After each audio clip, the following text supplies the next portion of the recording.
sme sa nezranili, čo by sme mali mať na sebe? Mať na hlave čo? Prilbu. Výborne.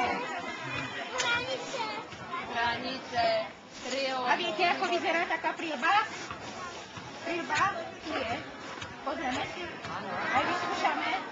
Áno, aj vyskúšame. Tak to má vyzerať.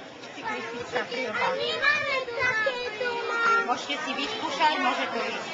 No, tak je si vyskúšať. A ešte, aby vás bolo vidieť, tak sú také pásiky, ktoré môžu jedia. To sú reflexné pásky a dávajú sa na ruku alebo na nohu. Dávame ich ako čelenku. Kto ide do školy v septembri? No, ruky hore, školáci. Školáci. Kto ešte ide do školy? No vyskúšaj si aj. Takže, pani učiteľka, toto je ruka, je to reflexná, ktorá sa nalepí na tašku dieťaťu, ktoré ide do školy. Čiže dám vám, alebo potom nech im rodičia nalepia. Už máte aj tašku? Takže nalepíš si tak, že také máš tašku ruku. Ja nemám. Ja nemám. To ide do školy koľky? Koľky? No, taká sa dáva na hlavu. Každý si to vyskúša. Každý vyskúša. Nie 7, 8. Ďakujeme.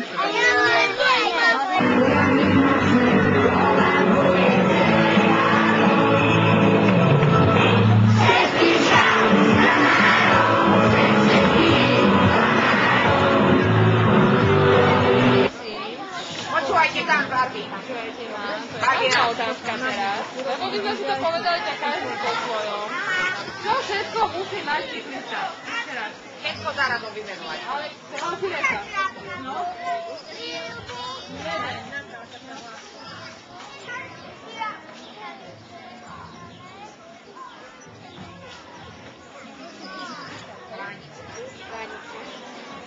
Bránice.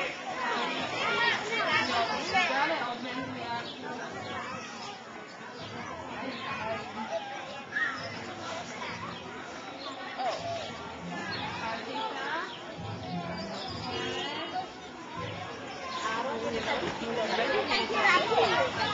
No a teraz vám dám ďalšiu otázku. Počúvajte, dobre. Dobre, budete vedieť. Niečo vám poviem, mám ďalšiu otázku. Okrem toho, keď chodíme na bicykli, môžeme chodiť aj na kolobežke alebo na korčuliach, že?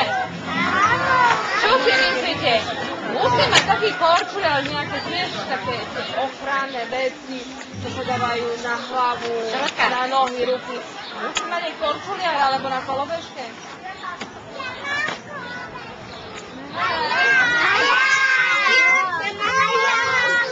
Dobre. Ale čo si myslíte, keď idete na tej kolobežke, čo máte na hlave? Niečo? Máte? A čo ešte máte na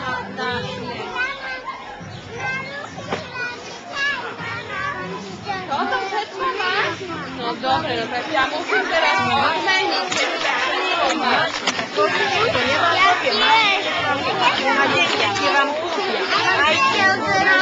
Aby si si nalepila na tú kolobežku, Dobre, Júka. Dobre.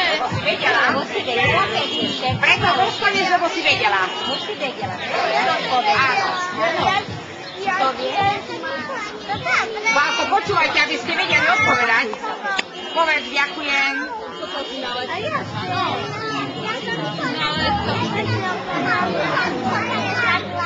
Ako tak môžeš chodiť? No. To musíš vedieť, čo? A to sa volá, čo to je?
oddelenie, tak dopravnej polície, ako to ide do Stovodmi, Hliadková. A čo sa týka drog a protidrogovej tematiky, my sme sa dohodli a pani doktorka k nám ešte príde v septembri a budeme mať podrobnejšiu prednášku k tomu, čo vás možno, že môže ohroziť v ďalšom živote. Takže ja si myslím, že si zaslúžia potlesk, poďakovanie na nás a verím, že sa budeme častejšie stretávať.